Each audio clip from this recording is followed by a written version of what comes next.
Bonjour à toutes, bonjour à tous, comment ça va? Aujourd'hui, on va parler handstand. Vous le savez, c'est quelque chose que je propose souvent pendant les cours, que ce soit en présentiel ou en vidéo.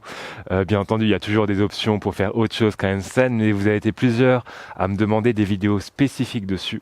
Donc je me suis dit qu'avant toute chose, peu importe que vous soyez intéressé ou non par la démarche, ça valait le coup de présenter un peu les clés de cette inversion.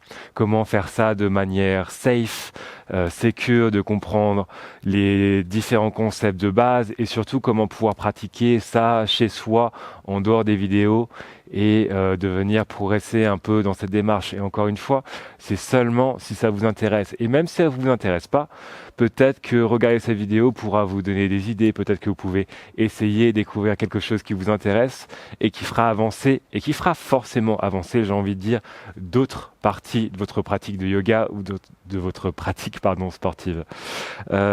Cette vidéo, je vais bouger un petit peu, je vais faire quelques petites choses, démontrer quelques petites choses. Vous pouvez le faire avec moi, vous pouvez juste regarder, prendre des notes, ça va être comme vous le désirez. En tout cas, lorsqu'on parle de handstand, vu qu'on va passer pas mal de temps sur les mains, la première chose à faire, c'est bien entendu de bien échauffer ses poignets. On commence toujours comme ça. Donc, comme d'habitude, mains sous les épaules, on dessine nos cercles dans un sens, dans l'autre, on change la position des doigts. Et ici, on va être assez strict, plus strict que d'habitude sur cette partie-là. Donc, pendant que vous faites ça, si vous êtes en train de le faire, pensez à la partie intérieure de votre main, tout ce qui se situe entre le pouce et l'index. Pourquoi? Parce que lorsque on met la main au sol, on a tendance, en particulier lorsqu'on est dans l'effort, à mettre tout le poids sur l'extérieur, la partie qui est un peu plus charnue. Et donc même quand on fait des push-ups, on va avoir les mains qui se décollent un petit peu comme ça. Problème, c'est que sur l'extérieur de la main, c'est essentiellement du cartilage. La partie que l'on peut renforcer se situe ici à l'intérieur. C'est donc une très bonne habitude à prendre de toujours pousser à l'intérieur de la main, de ne jamais avoir cette partie qui se décolle du sol. Une fois que vous avez ça en tête et que vous l'appliquez au quotidien, vous pouvez être sûr à 95%, on va dire, que vous n'allez jamais vous blesser au niveau des poignets. Superbe. Plantez les mains sous les épaules, rapprochez légèrement les genoux des poignets. Et ici, on fait nos pompes de doigts. On presse sur les 10 doigts de la main pour élever les mains du sol et redescendre. On monte, on descend, on monte, on descend. Faites attention à ce que vos épaules soient bien au-dessus des poignets. Vous voulez vraiment faire travailler les avant-bras et les poignets. Si vos épaules sont derrière, vous n'allez pas travailler au bon endroit. Donc, épaules vers l'avant. Si c'est trop dur et que vous devez galérer à lever une main puis l'autre, rapprochez encore les genoux des poignets. Rapprochez encore les genoux des poignets et montez, descendez, montez, descendez, montez, descendez. Faites ça à peu près entre 20 et 25 fois. Vous devriez déjà sentir vos avant-bras vous parler. Ici, c'est normal et c'est très bien. C'est vraiment ce qu'on veut. Parfait. Puis plantez les mains dans le sol. Renversez les mains pour que les doigts soient en face des genoux. On va continuer à échauffer nos poignets, mais on va profiter de ce stretch ici pour venir également créer de la longueur et de la mobilité dans la colonne vertébrale en inspirant, ouvrant la poitrine, en expirant et en arrondissant. Inspirez, ouvrez, tirez bien la poitrine vers l'avant ici. Expirez, arrondissez, poussez à fond l'espace entre les omoplates vers le plafond. Créer de la mobilité, de la fluidité dans la colonne, ça va être assez important pour pouvoir sauter vers notre handstand. Après, vous allez voir, ça va faire sens petit à petit. Très bien. Continuez. Ici, pensez à faire ça une dizaine de fois, voire un peu plus. Puis lorsque vous avez fini, on vient au centre. Vite fait, on trouve une planche main renversée. Crochetez les orteils derrière vous. Ici, rentrez le coccyx, ouvrez la poitrine vers l'avant. On reste ici juste pour 10, 9, 8, 7, 6, 5, 4, 3, 2 à 1. On dépose les genoux au sol. On ramène nos mains dans la position classique. Ne vous inquiétez pas si vous commencez à sentir des petits désagréments au niveau des poignets. On va venir stretcher ça juste après. Pour l'instant, on va faire des palm lifts. Juste avant, on élevait toutes les mains du sol. Ici, on va garder les 4 doigts du petit doigt à l'index plantés dans le sol. On ne va pas se servir du pouce. Je vais mettre dans cette position. On va vraiment pousser sur ces 4 doigts pour élever juste les paumes du sol et redescendre. On monte, on descend, on monte, on descend. Parfait, parfait, certes, mais pareil, on fait ça également 20 à 25 fois. Ayez encore une fois vos épaules directement au-dessus des poignets. Sentez l'activation. Puis relâchez. Faites des points. Poussez les poings dans le sol. Puis fléchissez les coudes, ouvrez les mains, poussez sur le dos des mains pour trouver le contre-stretch. Et venir fermer les poings. Et ici, quelques allers-retours pour relâcher la tension qu'on a créée avec nos activations. Donc, continuez ici. Lorsqu'on est dans cette position, on dit que notre poignet est en extension. Ça veut dire que cette partie s'écrase un petit peu. Et donc, pour relâcher, on veut créer de la flexion du poignet, aller dans l'autre direction. Et donc, depuis cette position, en poussant sur le dos des mains, on vient activer l'autre côté de notre poignet, l'autre côté de notre avant-bras. Et ça permet de relâcher un peu de tension, ça fait toujours du bien. Ça permet aussi et surtout d'avoir des poignets en bonne santé à 360 degrés. Parfait. Ok, asseyez-vous. Gardez les orteils crochetés. Comme ça, ça va nous permettre d'activer en même temps les plantes de pied. On va faire ce qu'on appelle des Calves Control Articulation Rotations. Je crois qu'en français, ça s'appelle RAC. En tout cas, peu importe, on a ici nos coudes fermement collés contre les côtes, les paumes vers le plafond, puis on va emmener les mains vers l'intérieur, vers le haut, extérieur, bas, intérieur, haut, extérieur, bas. Regardez vos mains, est-ce que les paumes restent toujours bien élevées vers le plafond, vers le ciel ? Essayez de ne pas les avoir qui partent vers l'intérieur, vers l'extérieur. Ça va nous permettre d'isoler vraiment l'articulation du poignet. Et donc ce que font les calves, c'est que ça nous permet d'aller visiter ici les limites de notre articulation, aller vraiment toujours le plus loin possible. Vous devrez le sentir passer, ça devrait être un petit peu dur. Et faire ça, ça nous permet de libérer du liquide synovial dans l'articulation, donc de la lubrifier. Changez de côté. Donc on est vers l'extérieur, on part vers le haut. Intérieur, bas. Faites dans l'autre sens. Plus vous êtes à l'aise, plus vous avez le mouvement, plus vous pouvez commencer à vraiment dessiner des cercles. Mais si jamais vous sentez que vos mains commencent à partir vers l'intérieur, vos avant-bras sont un bon indicateur. Si vous voyez que vos avant-bras bougent, restez sur les 4 points. Et lorsque vous l'avez, commencez à bouger. Mais allez toujours chercher la limite de votre amplitude de mouvement au niveau du poignet. Parfait, relâchez. Les poignets, c'est bon. On est sur les plantes de pied. Elles s'activent de plus en plus, vous devez le sentir. Élevez les genoux du sol. Poussez les talons dans le sol, redressez-vous et élevez-vous. Grande inspiration. Expirez, main le long des hanches. On a fait ça dans la vidéo sur les petits mouvements à faire le matin. On va faire à peu près la même chose, légèrement modifiée. Ici, on ouvre la poitrine vers l'avant. On engage l'arrière des cuisses. On pousse les genoux vers l'avant. On garde la poitrine ouverte ici. On engage les abdominaux. On trouve une chaise relativement basse. Parfait. Puis on décolle les talons du sol. On pousse les genoux vers l'avant. On vient s'asseoir sur les talons. On va pousser les talons vers l'arrière, arrondir complètement, peu importe que les talons soient au sol ou non. On se redresse. On plante les doigts devant soi. On pousse les genoux au sol. On ouvre. Et on redescend. Parfait. Redressez-vous. Talons au sol. Poussez. Élevez-vous. Ici, main le long des hanches. Ouvrez la poitrine, descendez. Très bien. Poussez les genoux vers l'avant. Allez trouver une chaise. Engagez les abdominaux. Parfait. Poussez les genoux vers l'avant. Décollez les talons du sol. Vers l'avant, vers l'avant, vers l'avant, vers l'avant. Asseyez-vous sur les talons. Talons vers l'arrière. Arrondissez complètement. Redressez-vous. Genoux au sol. Ouvrez. Redescendez.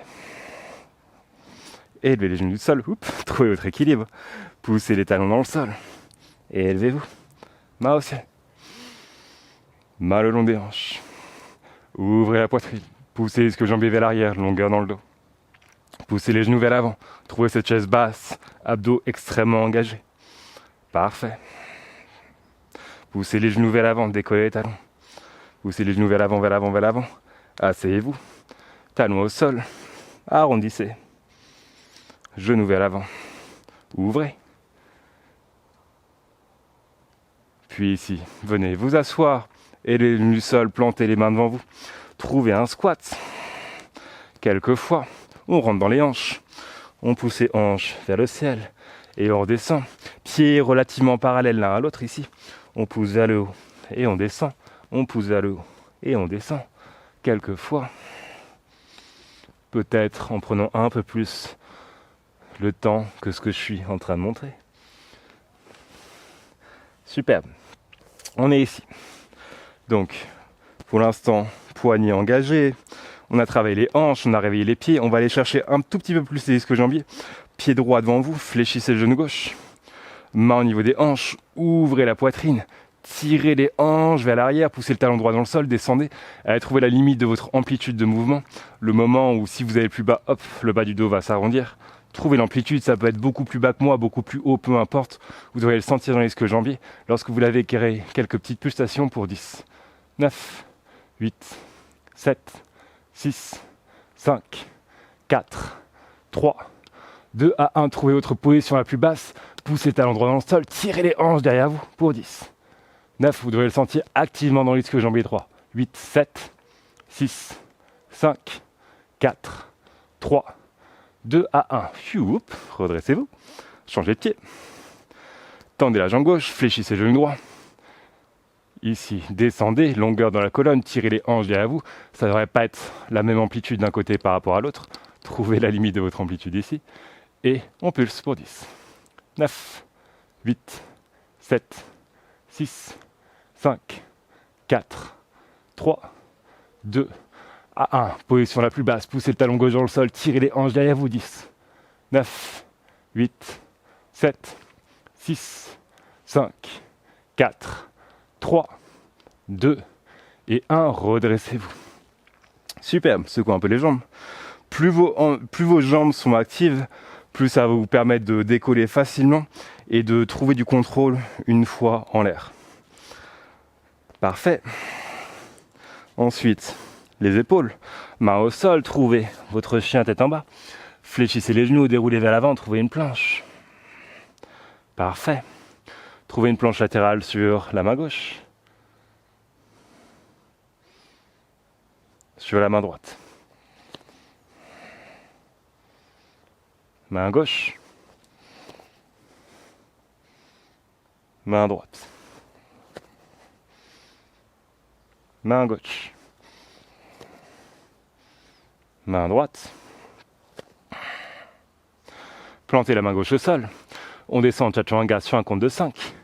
4, 3, 2, 1. On reste là. 5, 4, 3, 2, 1. On monte 5, 4, 3, 2, 1. On descend 5, 4, 3, 2, 1. On reste là. 5, 4, 3, 2, 1. On monte 5, 4, 3, 2, 1. Dernière fois, on descend 5, 4, 3, 2, 1. On reste là. 5, 4, 3, 2, 1. On monte 5, 4, 3, 2, 1. Parfait. Venez vous allonger sur le ventre.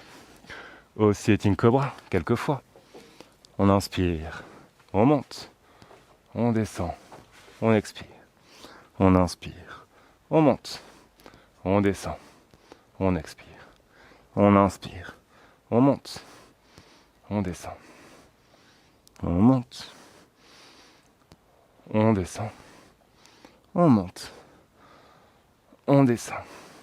Main le long des hanches, à la basana, à la sauterelle.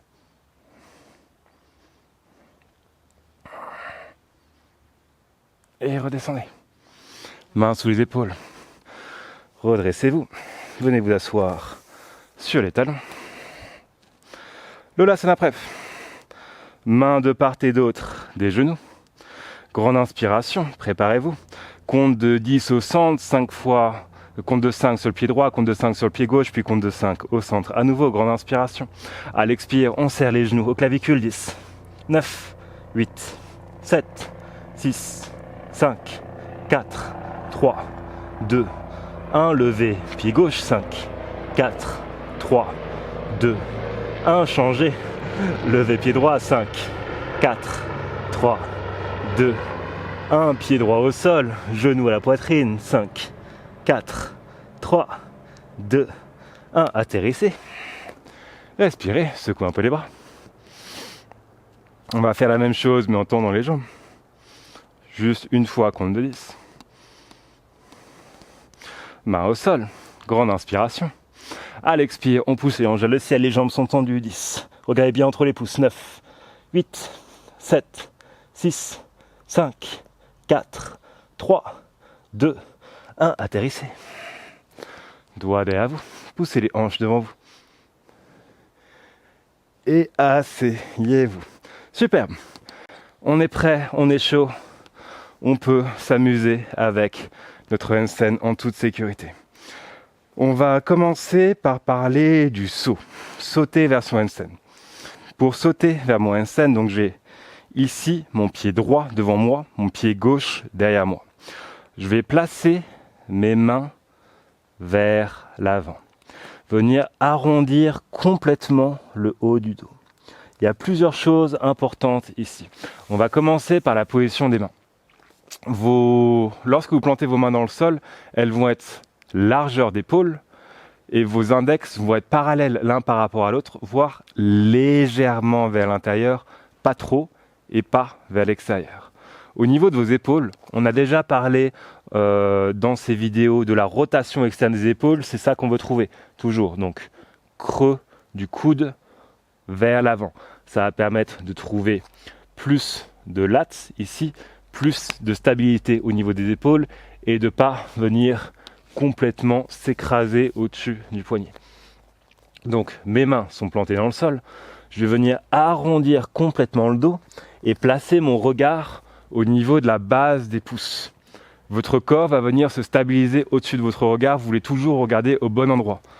Donc ne regardez pas trop vers l'avant. Ne regardez bien évidemment pas vos jambes. Regardez bien au niveau de la base des pouces entre les mains.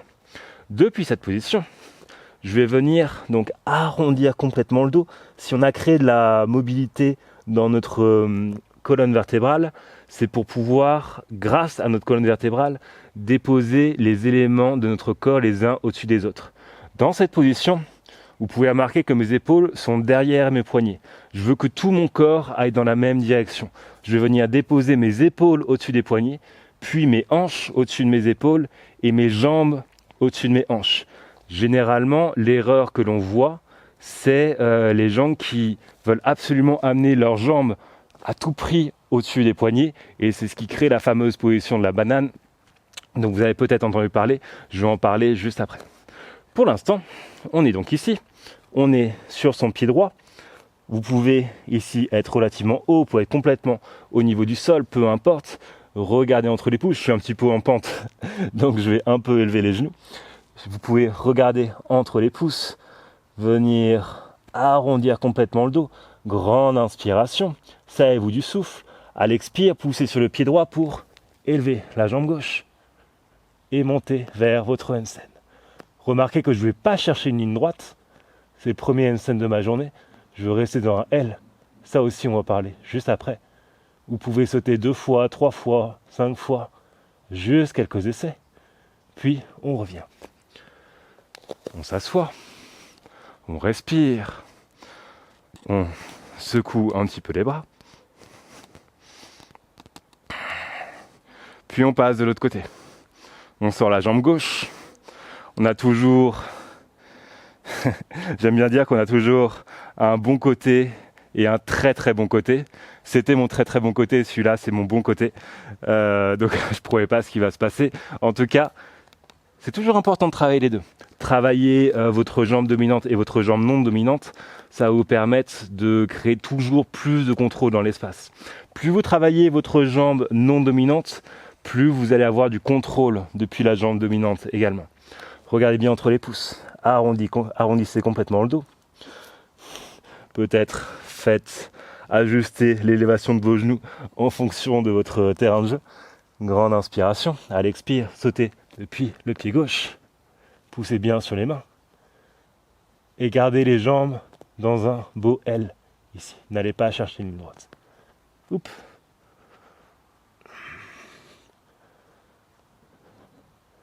Et atterrissez. Très bien. Si vous n'avez jamais fait de handstand de votre vie, peut-être que ces petits sauts étaient un petit peu compliqués. Et c'est normal. Et c'est vraiment normal. Ne vous mettez pas la pression si vous n'arrivez pas à tenir sur les mains aujourd'hui. Ça prend beaucoup de temps. Vous avez pu probablement le voir. Mon handstand était loin d'être parfait. C'est les premiers de ma journée. Et c'est normal. C'est OK. On va voir comment se servir du mur, justement, pour pouvoir supporter notre handstand. Donc, je parlais de la banane juste avant. Si, encore une fois, je vais parler de l'erreur commune qu'on voit dans l'utilisation du mur et après donner une solution qui, à mon avis, à mon sens et de par mon expérience, est un peu plus bénéfique pour vous. Ce qu'on voit souvent, c'est des gens qui essayent d'être loin du mur en disant plus je serai loin du mur, plus j'aurai de chances d'être dans l'espace et trouver mon équilibre, et au cas où le mur est là. Le problème, c'est que dans votre cerveau sait qu'il y a un mur derrière, sait qu'il y a un support. Donc qu'est-ce qu'il va aller faire? Il va forcément aller le chercher et vous allez vous retrouver dans une position qui ressemble à ça. Problème, c'est qu'il y a peu de chances que vous réussissiez à tenir à une scène comme ça au milieu de la pièce. Et aussi, ça va entraîner votre système nerveux à aller, encore une fois, amener vos jambes au-dessus des épaules avant d'amener vos hanches au-dessus de vos épaules. Ce qui, généralement, ressemble à ça. Ce que l'on ne veut pas. Ici, vous êtes en train de vous flinguer les épaules et de petit à petit vous faire mal au bas du dos. C'est le problème de l'utilisation du mur. Comment se servir d'un mur de manière safe? Vous allez vouloir avoir les mains les plus proches possibles de ce mur et vous concentrer sur trouver ce fameux mur avec vos fesses en priorité. Donc mes mains sont à nouveau, peut-être que vous ne voyez pas très bien à cause de la plante, mes mains sont à nouveau devant mes épaules et ici je vais venir trouver le mur avec mes fesses et depuis cette position venir essayer de trouver mon équilibre au-dessus des mains. Vous pouvez voir que là, je me sers pas vraiment de mes jambes. Je m'entraîne à placer mes hanches au bon endroit et c'est mes hanches au bon endroit au-dessus des épaules qui vont me donner cette sensation d'équilibre. Si vous en êtes à vous servir du mur, faites comme ça, mains les plus proches possibles du mur. Entraînez-vous à sauter, à trouver le mur avec vos fesses. Ça va vous donner un maximum de contrôle et surtout, très important, un maximum de confiance en vous. Le handstand, physiquement, c'est pas si compliqué que ça. Ça ne demande pas beaucoup plus de force. Et finalement, la force pour pouvoir tenir son handstand, on l'a construit en faisant des handstands. Plus on fait de handstands, plus on aura de force. La grande difficulté de ce skill, de cette technique, c'est tout ce qui se passe dans la tête. Forcément, on a peur. On a peur de tomber de l'autre côté, on a peur de ne pas avoir le contrôle, qu'il y a quelque chose qui se passe mal, de se faire mal, et parfois des peurs qui ne sont pas forcément rationnelles, mais c'est vraiment quelque chose qui se passe dans la tête. Vous apprenez à votre cerveau à découvrir un nouvel endroit. Forcément, votre cerveau qui ne connaît pas cet endroit va se mettre en mode panique. Et c'est tout à fait normal. Il y a une technique extrêmement efficace pour ça, que vous retrouverez dans tous mes cours, c'est de s'entraîner à tomber. Plus vous allez vous entraîner à tomber, plus votre système nerveux va comprendre qu'il est en sécurité dans cet espace. Parce que instinctivement, il saura quoi faire pour s'en sortir. S'entraîner à tomber d'un handstand, c'est extrêmement simple. On va venir donc introduire la seconde utilisation du mur, qui est se retrouver la poitrine face au mur. Donc je suis ici, je plante mes mains, je monte un pied, je monte l'autre pied et je vais venir me rapprocher le plus possible du mur, qui n'est pas tout à fait assez haut pour moi. Je me rapproche le plus possible du mur. Ici, depuis cette position, je vais venir donc m'entraîner à tomber. On peut considérer que je suis en train de jouer avec mon handstand en sortant une jambe, en sortant l'autre, sauf que je sens que je vais commencer à perdre mon équilibre. Donc qu'est-ce que je fais si je perds mon équilibre? Je regarde d'un côté, ici vers ma droite, et je vais me laisser tomber en sortant une jambe. Mon pied va aller tomber là où je suis en train de regarder. Et c'est comme ça qu'on tombe dans un handstand, aussi simplement. On fait la roue vraiment. Bien évidemment, si vous ne l'avez jamais fait, vous allez vous laisser slider sur le mur. Il est probable que vos pieds finissent ici de cette manière à l'intérieur des mains et c'est ok. C'est quelque chose qui prend un peu de temps. Vous allez voir que vous rapprochez du mur, si vous ne l'avez jamais fait, ça fait un petit peu peur. Vous vous laissez tomber. Votre système nerveux va vous envoyer plein d'alertes, va sonner toutes les cloches d'alarme pour vous dire attention, il se passe un truc vraiment bizarre. C'est ok, apprenez à tomber de cette manière, apprenez à votre cerveau que c'est ok d'être dans cet espace et plus vous allez le faire, plus vous allez pouvoir vous retrouver au milieu de la pièce, sauter, vous manquer, tomber de l'autre côté et vous vous rendre compte que c'est pas si compliqué que ça finalement. Encore une fois, c'est un jeu qui est purement mental. Dernière chose que j'ai envie de partager avec vous ici, lorsqu'on a sauté, vous avez vu que je suis resté dans un L. Donc cette position, les jambes écartées. C'est cette position que vous voulez venir trouver en priorité dans votre recherche du handstand. Pourquoi? Parce que ici, vous avez droit à l'erreur. Lorsque je saute, ma jambe gauche qui est en l'air, c'est ma pédale d'accélération, elle m'emmène vers l'avant. Mais si je vais trop loin, j'ai ma jambe droite, hop, c'est ma pédale de frein, elle me ramène vers le sol. J'ai le droit à l'erreur. Si ça me fait peur, je vais trop loin, pouf, je pousse sur ma jambe droite, elle me ramène ici. Autre chose, lorsque vous êtes dans votre L, justement, l'utilisation ici donc de cette fameuse jambe gauche qui est en l'air, elle est extrêmement importante. Parce que si on y pense, cette jambe gauche, elle n'est pas complètement vers l'avant, elle est plus directement au-dessus, elle est plus directement au-dessus de mes épaules. Et en fait, elle est en position de ligne droite. Si je veux m'entraîner à trouver ma ligne droite, je veux trouver mon L, trouver cette jambe gauche, je suis dans une demi-ligne droite qui va me permettre d'apprendre à trouver mon centre de gravité et pouvoir petit à petit trouver cette fameuse ligne droite. On va donc s'entraîner à trouver ce L et ce sera la dernière chose qu'on verra ensemble depuis le mur. Pour faire ça, on va venir s'asseoir, planter nos deux pieds contre le mur et on sait qu'on est à exactement une distance de jambe du mur. Je vais venir planter ma main au niveau des hanches mais plus côté cuisse. Attention, si vos mains sont trop loin du mur, ça ne marchera jamais. Vous voulez que vos mains soient vraiment ici, hanche côté cuisse, voire donc il vaut mieux qu'elles soient trop proches que trop loin. Je suis ici, je garde ma main au sol, je me retourne, je sais que je suis à exactement une distance de jambe du mur. Je vais monter un pied à hauteur de hanche, l'autre pied vers le plafond. Je vais rétroverser mon bassin, rentrer mon coccyx. Ça va me forcer ici à engager ma jambe droite et à la mettre directement dans l'axe. Une fois que je suis là, je regarde toujours entre mes pouces, j'envoie ma poitrine vers le mur et je tends ma jambe gauche. En tendant ma jambe gauche, je sais que je suis une distance de jambe du mur, donc mes hanches sont directement au-dessus de mes épaules et je peux m'entraîner à trouver mon équilibre. Bien sûr, faites ça avec les deux jambes, vous allez voir que ce ne sera pas exactement la même sensation. Et plus vous allez faire ça, plus vous allez trouver justement ce point un petit peu clé, ce sweet spot où vos hanches vont être en bon endroit, où vous allez sentir de plus en plus légère et léger sur les mains et sur les épaules. Et peut-être que votre pied va, au fur et à mesure de vos tentatives, décoller du mur et vous avez trouvé cette sensation extrêmement plaisante de flotter dans l'espace.